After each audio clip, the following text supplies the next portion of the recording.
Happy Monday. How was your week? How was your weekend? We are officially in the holiday season. So, how is it going? Is it busy? Are you overwhelmed? Are you managing? Do you have all of your tasks completed or have you even started yet? Um, how's it going? I would love to know. You can send me an email or put it in the chat. But in any case, I am so glad that we're together again this week, especially as we go through this holiday season together and we're growing together. I hope you have a cup of coffee or a cup of hot tea, or, I mean, if you're in it, a glass of wine, even though, I mean, it's a little early for that, but you do you. I have some hot tea, which is a change for me. I always think, and I reflect on this often, just because of my career and my field of study and my profession, how weird it feels at times. And I'm sure, at least I'm hoping deep down in here, that some of my colleagues and fellow practitioners can relate or agree. How weird it feels sometimes when we are in sessions with patients or clients and they're navigating difficult times and we're listening and sometimes providing guidance on how to get through those difficult times, whether it's grief or depression or overwhelm or anxiety or making changes that need to be made for whatever reasons, whether it's for health or lifestyle or whatever. And we can do this fluently, right? We're so good at it. We can do it fluently. We know the steps and we know how to motivate others and encourage them to make these behavioral changes and everything. And it's good. It's good. But then when we need to self-input that same type of care, that same type of intervention, we struggle.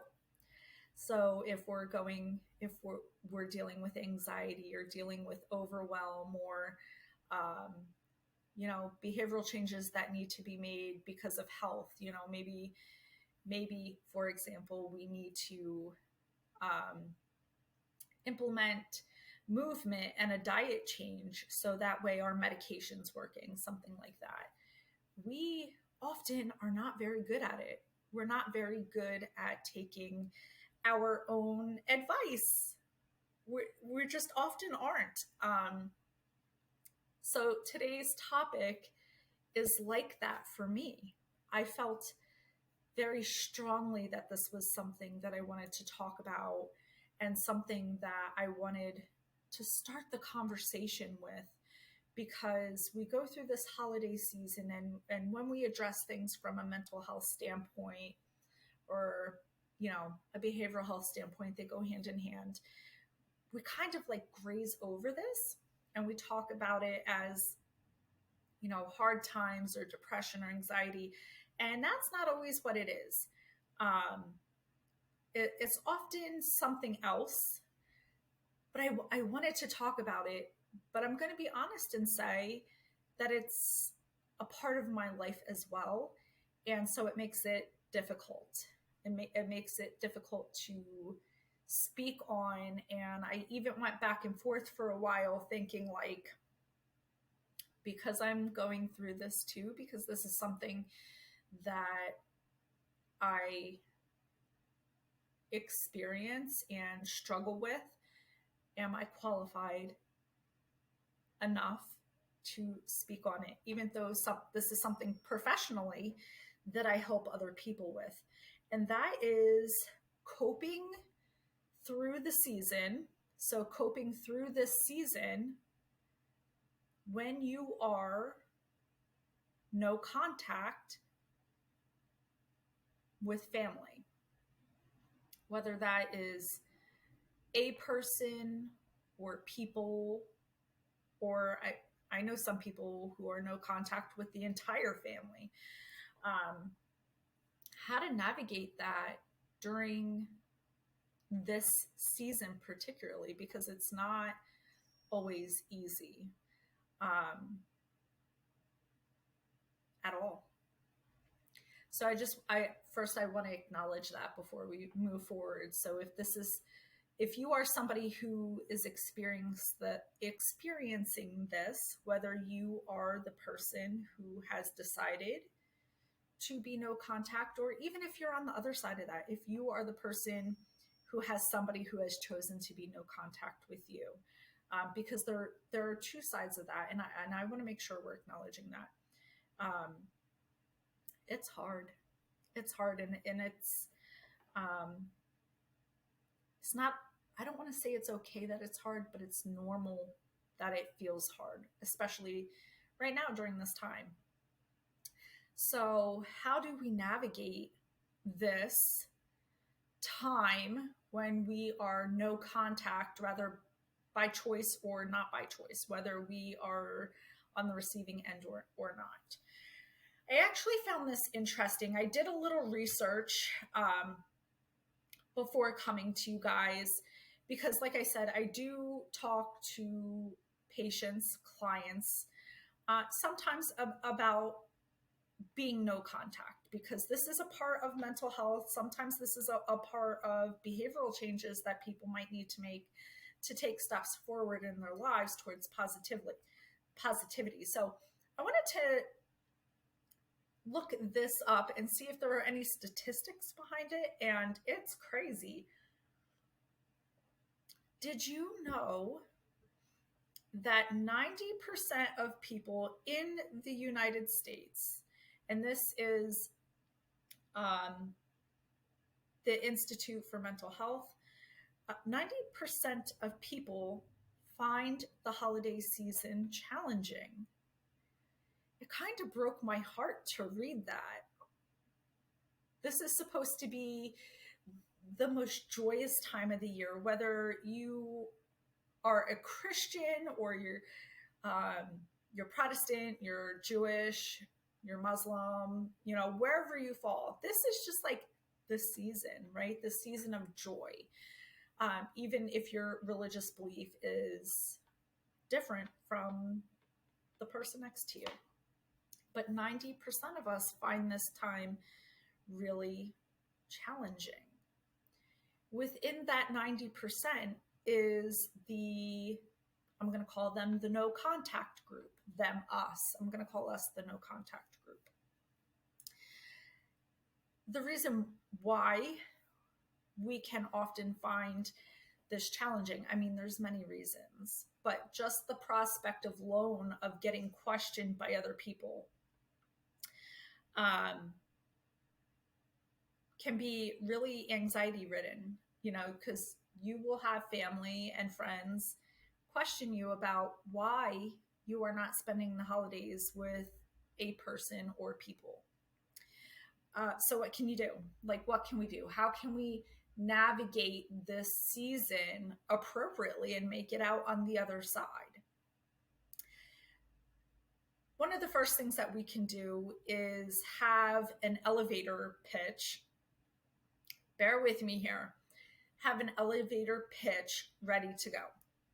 Because like I said, a lot of us find anxiety in the prospect of getting questioned. So having that elevator pitch ready to go, and it doesn't have to be specific. It can be very much attuned to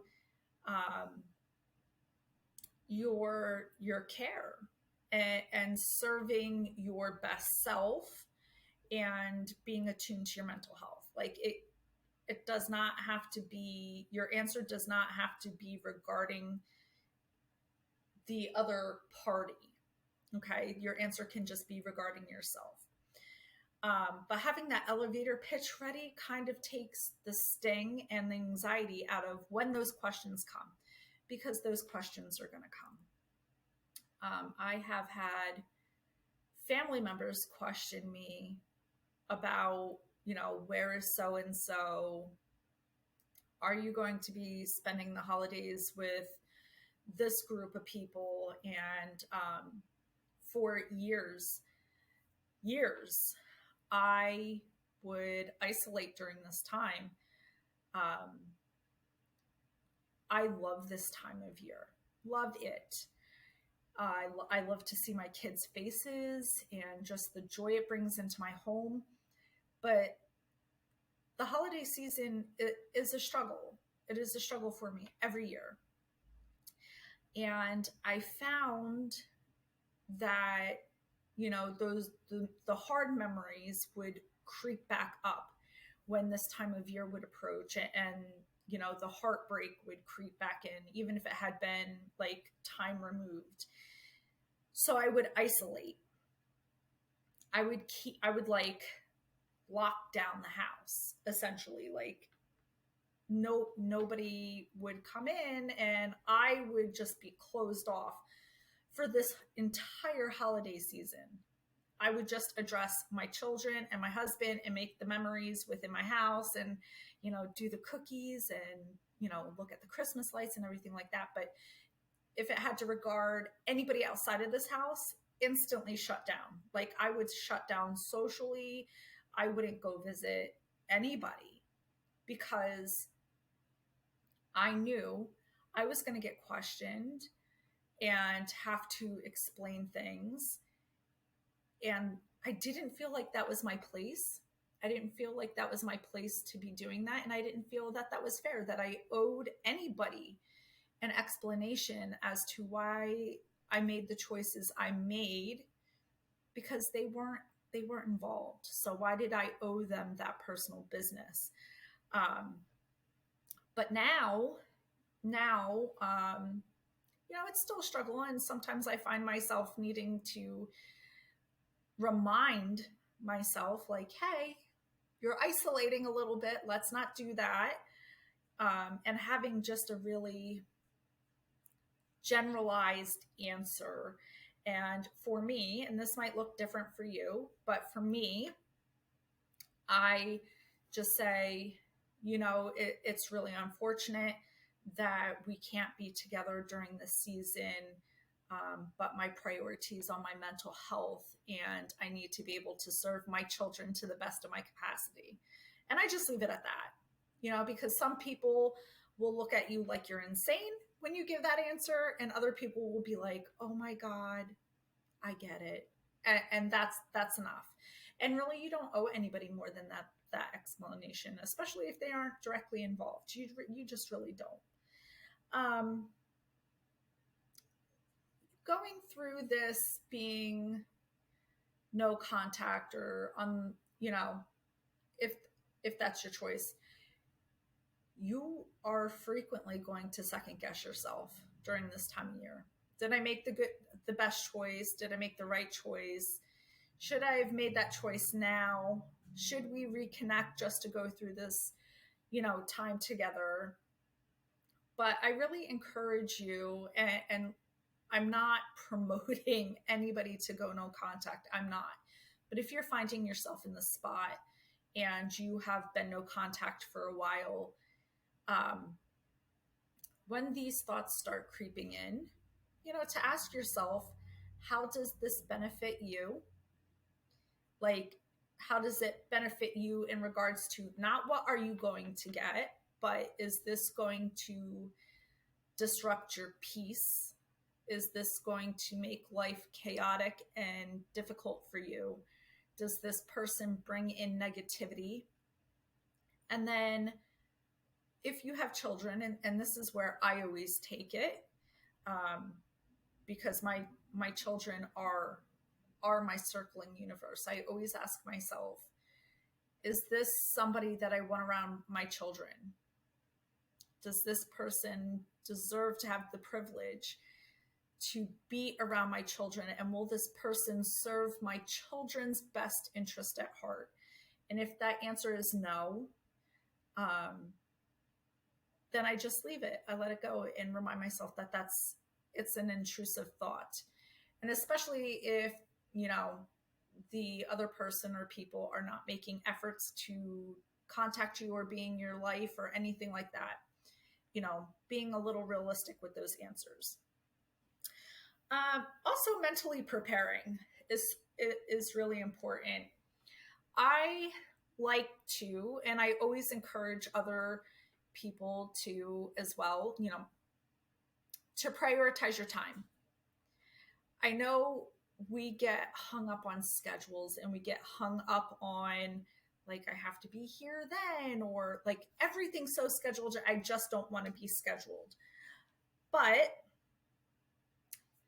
if you are struggling with relationships and being no contact, having your schedule prioritized and laid out helps. It helps because then you always have something to look forward to. Your time is occupied and being well spent, and you have then the opportunity to build new traditions and new memories. When we kind of going with the flow is not bad at all, and we all need to be flexible. But when we do that, when we're struggling, we can have a really difficult time getting ourselves motivated to get out and about. Because we will, especially if we're feeling down, if we're feeling a little depressed, if we're feeling blue, we will always find a reason to stay put. So having the schedule prioritized and also knowing that you're not obligated to anything. So when I say you're not obligated to anything, this is the season of parties, right? People like to throw parties. There's gatherings, dinners, brunches.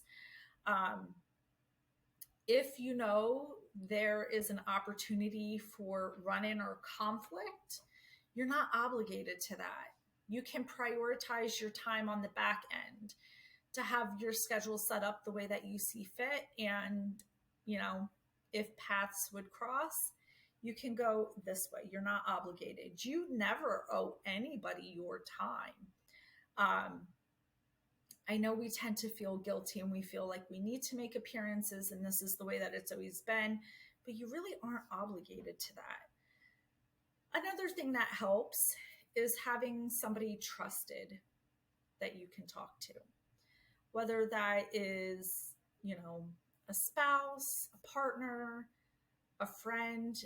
And I mean trusted. I mean that ride or die, that one person who just, they get it. They get you. It doesn't mean that they have to agree, but they're respectful of what you're going through and what your choices are. And if you're listening and you're like, but Nicole, I don't have that. I don't have that in my life. A therapist, having a therapist that you can confide in, to be able to show and talk about your feelings, maybe do some journaling, maybe have those therapy sessions, just to make sure that your mental health is staying in check.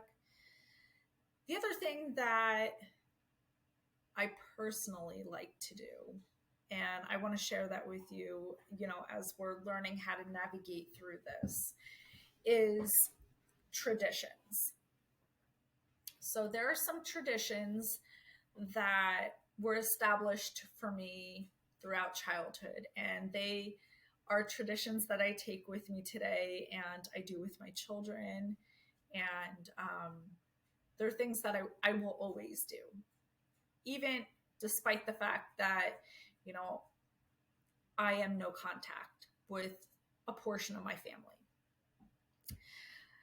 But in learning how to navigate this for myself and redefining what this period of time looks like for me, and ultimately what that looks like for my children, as those people are absent in my children's lives as well, is new traditions. So we have established new traditions in the aftermath of being no contact. So typically we would go do lots of visiting, gatherings, parties. We don't do that stuff anymore. And that's okay. That's okay because it leaves more time for us. But it and they're so great. My kids, they are so strong. They are so great. And me not so much. Not so much all the time. So this time period's always hard for me. And I found solace in just starting new traditions with them and making sure that the time was accounted for, and that we were building those core memories together that hopefully, I hope, I pray that one day they'll take to their families when that time comes. And they have a lot of time for that. They better not do that anytime soon. um, so we have one of our traditions, which we're actually preparing to do tomorrow, is we do a gingerbread house contest within our house. So everybody gets a gingerbread kit and we put the houses together and we decorate them. And then, there's a little like social media voting that goes on to who decorated the best house that year. And it's become really fun, slightly competitive, minimal meltdown, minimal meltdowns, thank God. Because somebody always has the house that doesn't stay together and then they cave in. But it's become a really big tradition in our house to do that, and it's something that I really enjoy doing with them, and I just love sitting at the table watching them be creative and putting everything together. We do a Christmas Eve breakfast, which I really love. And yeah, so we've started some new traditions around the holidays of things that we do and the time that we spend together, and it helps. It really helps. Being aware of triggers during this time is important too. Like there are people and places that I just will not be around during this time of year because I know it makes me feel a certain way. So I encourage you to take an honest look at where you are and how you're feeling and what those triggers are too. And just being consistent with your time and your efforts. And that might feel daunting, but it's helpful. I put this out. So I put this out to all of you about 2 weeks ago, a week and a half, 2 weeks ago. I put this out to all of you because I wanted your side. I wanted your perspective. Like if you're no contact through this season, what are you doing? How are you doing? What are some things that you've learned that kind of get you through? And I'd like to share some of that. I had somebody respond and it kind of like hit me like a gut check. Somebody sent in this message and it wasn't a like what they do or anything like that, but it was a, this time always feels like a time of grieving for them, except they feel like they're grieving a death, except the other person is still alive, and that hurts so much more, but they can't open the door back up because there's so much emotional trauma that's going on there, that they can't do that, but they feel like they're grieving a death every holiday season. And it just kind of put it in perspective because I don't know about you and I don't know about your situation. But I can understand that. I can relate to that, especially, the first few years. I greatly felt like I was grieving. I felt like it was a death because it was such a large part of my life, um, that just wasn't there anymore. So I hear you and I feel you, and I can appreciate the accuracy and the sentiment in that statement. Um, and my hope for you is that if you are feeling that way currently, and that is a current struggle, that you will have the courage to seek out a good therapist. And therapists, I believe we get a bad rap a lot of the times, but you know what? Sometimes we just need somebody. We need somebody else to hold the reins for a little bit so that way we can learn more about ourselves and we can grow. And through the learning and the growth, we can continue to take steps forward. So that is my hope for you, that if this is your current mindset, you are able to find the courage. And if you're not in that place yet where you can find the courage, I hope that you will continue to seek out supportive groups, and supportive areas, whether or not, you come and join us every week here. Um, there's some amazing support groups through social media nowadays. There are apps. Just surrounding yourself with people who are just trying to take one step at a time through life, just like you. So let's look. I want to share some of what you guys shared with me, and I won't go through all of them because that would be a lot, but I do want to go through some of them. So somebody shared that they just go on as usual because they view it, and I appreciate this, and I personally, is this going to stand on me or am I going to have to hold it?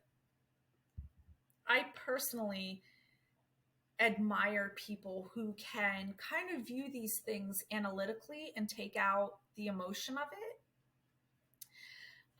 But they said, like, if we're no contact, we are no contact. And that means you go on with your life, I go on with my life, and it's fine.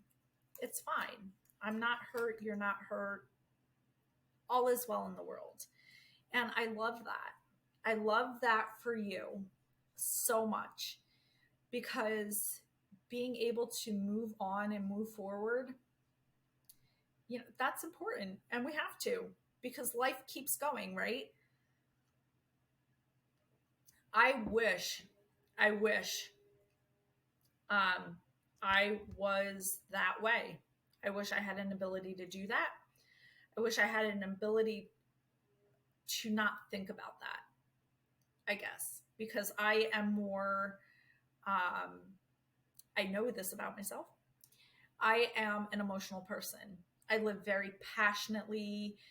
I live wholeheartedly. And like, if I love you, I love you. And if you're in my life, you are in my life. And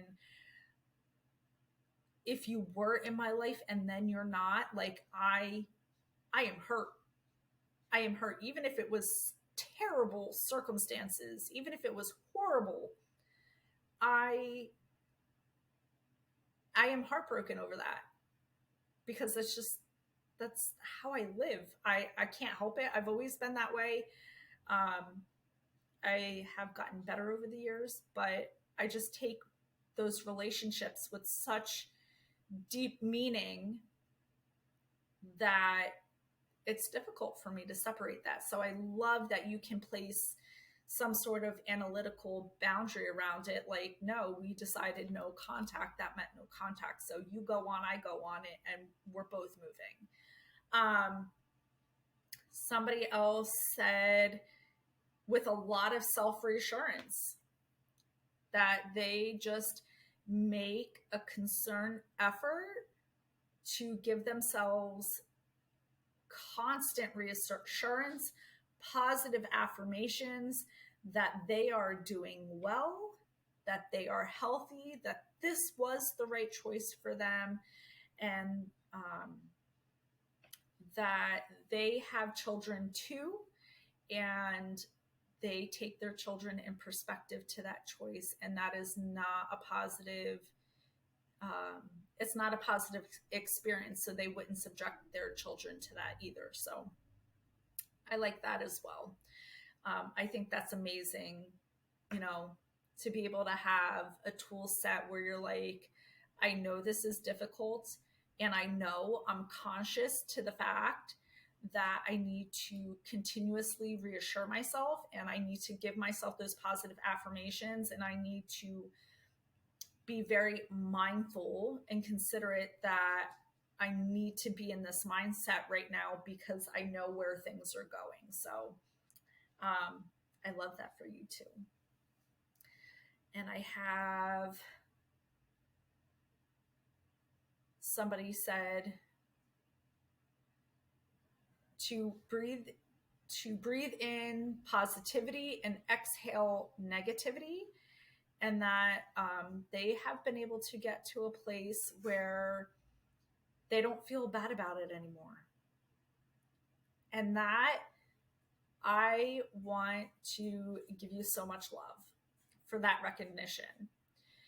It takes a lot of strength, and it takes a lot of personal growth to get to a place where you are not executing guilt, where you don't feel bad about it anymore, and you're not second guessing yourself. Like, that's amazing growth.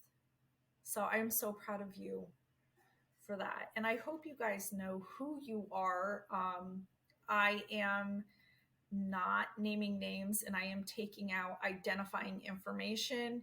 So I hope you know who you are, and that I'm just so proud of you for how you are navigating and what you have learned over the years, and that you were willing to share this with us.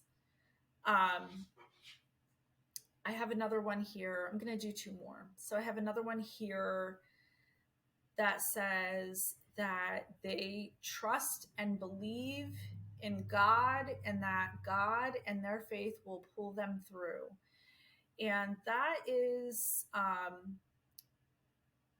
so when we have appointments, like when I'm dealing with clients and patients, we're always very careful about bringing in a religious component. If you, the receiving end, bring it up, we talk about it, we discuss, but we never impart our personal beliefs.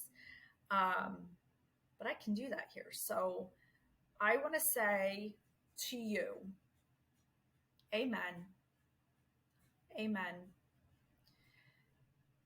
Amen to you for trusting and believing, and for holding on to your mustard seed and letting that courage and that faith, even if it's small, if it's big, if it's in between, letting that guide you, that the Lord has a plan for you, and you are walking it unapologetically, and that you have an understanding that it's not your position. You were not put here to fix other people. You were not here to make other people see the ill intentions of their actions or their words, or how they are negatively impacting you. That the Lord has set these up to be learning lessons for you, and you are trusting and believing and taking your faith step by step and growing in it. And I did read your entire message, I want you to know. Um, but faith is an amazing tool if it's a tool that's in your toolbox. Faith and spirituality. I love that you have held on with both hands because it can be hard. It can be so hard to hold on to your faith and your spiritual practice during these times, especially if you're like me. I'm just going to say like me. If you're like me and sometimes you're like, did you forget about me? Do you know that I'm still here? Like, I'm still unfaithful. I'm still here. I'm trying so hard, but have you forgotten about me? But you're holding on with both hands and you're just letting the Lord pave your path. And I love that. And I love that you have fallen back on that and utilized that. Last one. Last one. This is a different perspective. And it's not a bad perspective at all. And even if it were, I would share it anyway. It is my goal, my mission to show as many sides as possible if people are willing to share with me during the course of a conversation, because we need to practice as a human race, as a social body of people, having actual conversation where we're not just listening, but we're hearing and we're understanding, even if we're not agreeing. Even if it's not our belief, we should still always have the respect of humans, one another, to carry on those conversations. So I love that I received this. And like I said, it's not bad. And I'm going to tell you about it and you're going to be like, oh my God, that's it. But yeah, it's just a different perspective. It's from somebody who's on the other side. Somebody who's on the other side who indirectly experienced the fallout of somebody deciding to be no contact. So somebody has decided to be no contact with a portion of their family.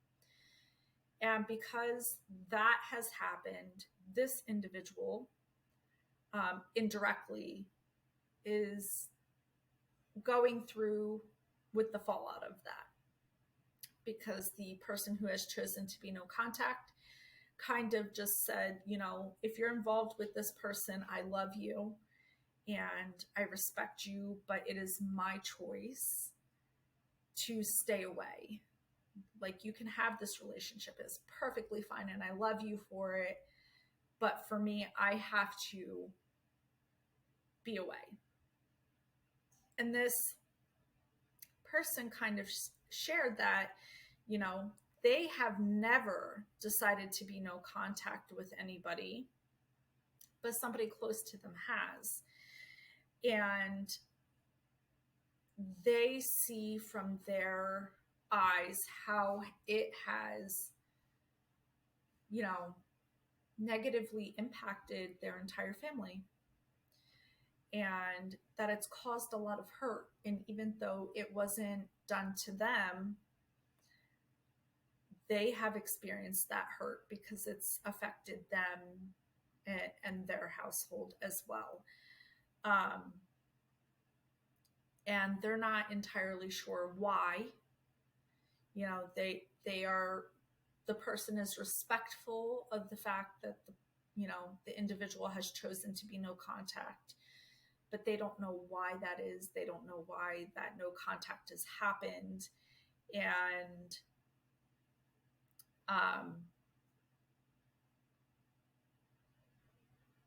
it's just hard.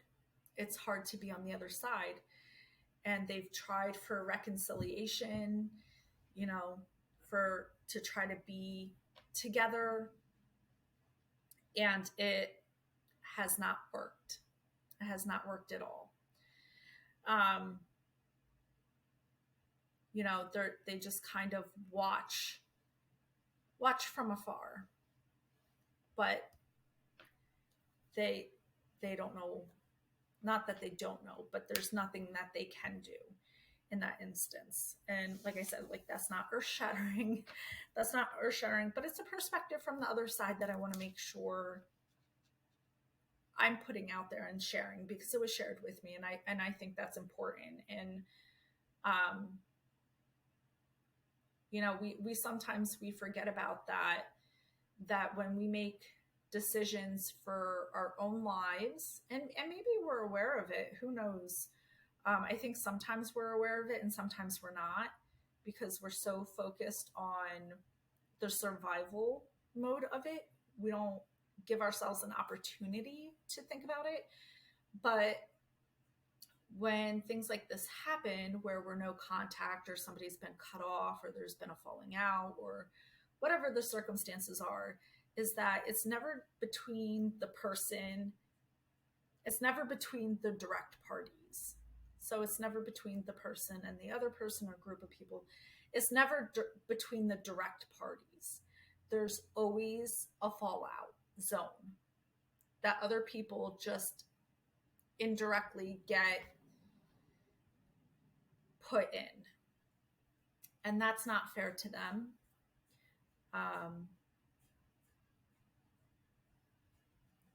Yeah, I was going to say, I don't know. And maybe this is something that you guys can chime in with and share with as well. So if you know, or if you become aware that there's, this fallout zone where people are indirectly just like affected by the events or the decisions, or whatever, because sometimes people go no contact and there's no like major event, they're just no contact. Do you think that the people who are directly or indirectly affected, do you think that they warrant explanation as to why no contact has been chosen? Do we owe that? Like, how do you feel about that? Because in reading the perspective from the other side, I can certainly see that, like, this person has no idea what happened. It's been a long time. It's been a decade or more. And they've been wondering, and it's affected them and their house, and just like there are people involved. And the decision is like, well, you can have your relationships, but I'm just like, I have to remove everybody then who's going to be carrying through with the relationship with this person. Like, do those people, like, should they get an explanation?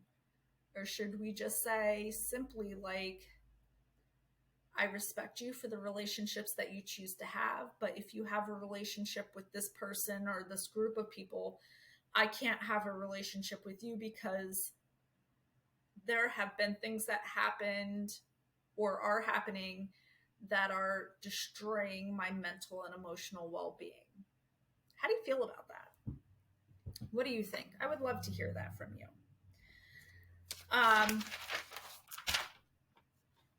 So some other things that you can do, right? Because I like to leave you with some solutions that are practical. So you can take some of this list, take all of it, take none of it. But here are some tips, some practicalities that you can do. So if you are no contact, whether it's through this season or just in general, block phone numbers that do not serve your best interest and do not protect your peace. So they don't have a way to reach you.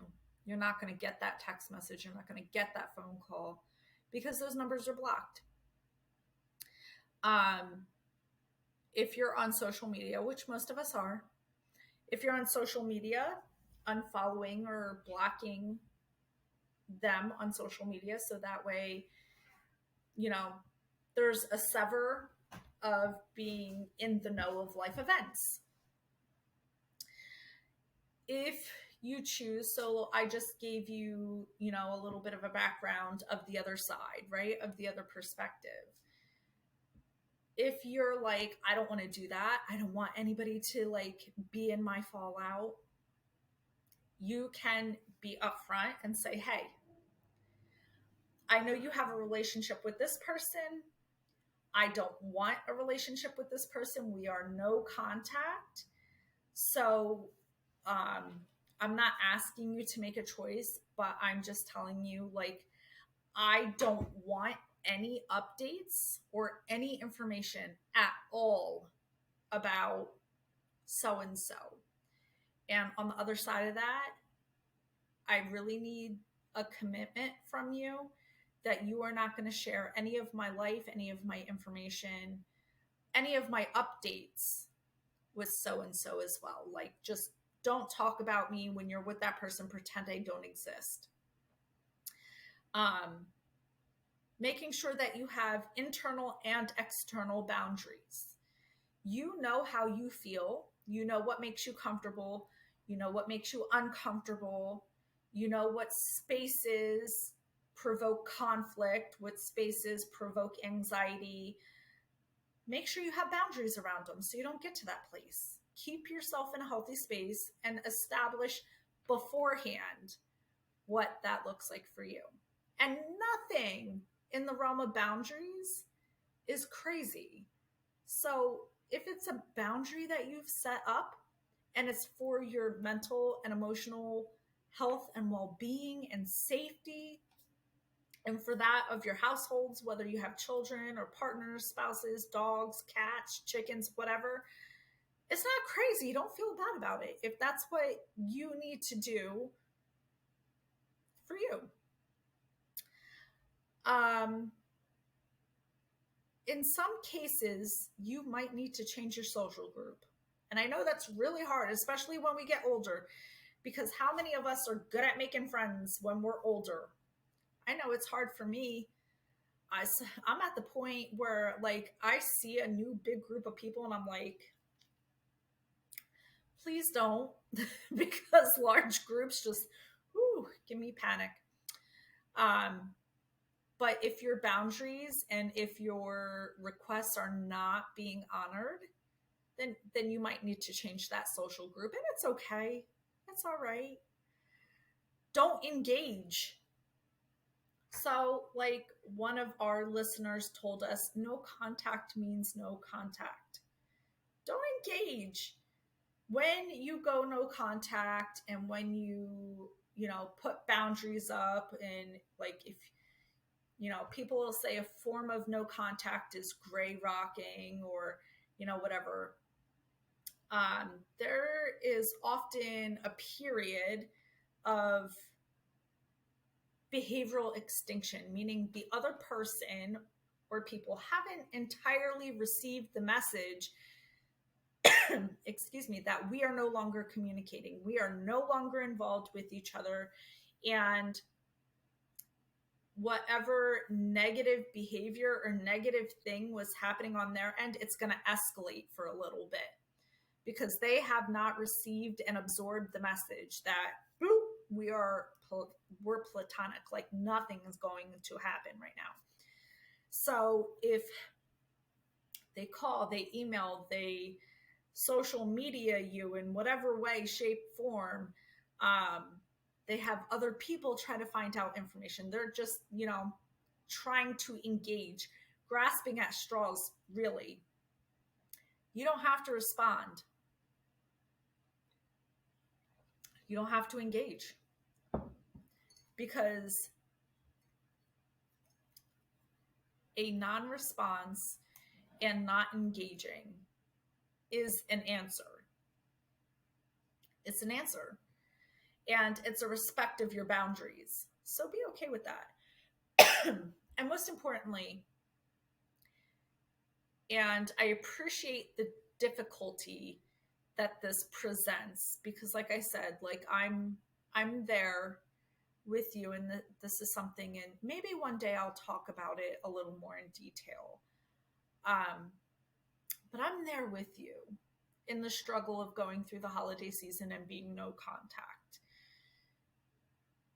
There is a difficulty in moving on with life, especially when you've pictured and held on to this notion and always had this belief that you would be moving through life with certain people, right? It can be really hard to move on and start anew and carry on positively when those people are not a part of that plan anymore and when they're no longer around. But it's important. It's important for you because we were all, and I truly believe this, truly, we were all put here for a purpose. We were all put here for a divine purpose of positivity. We were all meant to do something great, even if that something great is something different, because none of us are ever put on the same path. Don't let some darkness cancel out your entire light, because that was never meant to happen when you were created. You were created to shine and spread your light and spread your warmth. You were not created to live and walk in this darkness and to let that darkness overcome your light. So yeah. But okay. I would like to hear more from you about this topic because I would like to go farther in depth somewhere along the line in this conversation. So, if you are in this position where you are no contact, maybe you're on the receiving end of being no contact with somebody, meaning you didn't decide it, but somebody decided it for you that they were not going to be any contact with you anymore. How are you navigating that? Let's have a open, honest, respectful, kind conversation with one another. So that way maybe we can start building some more peace.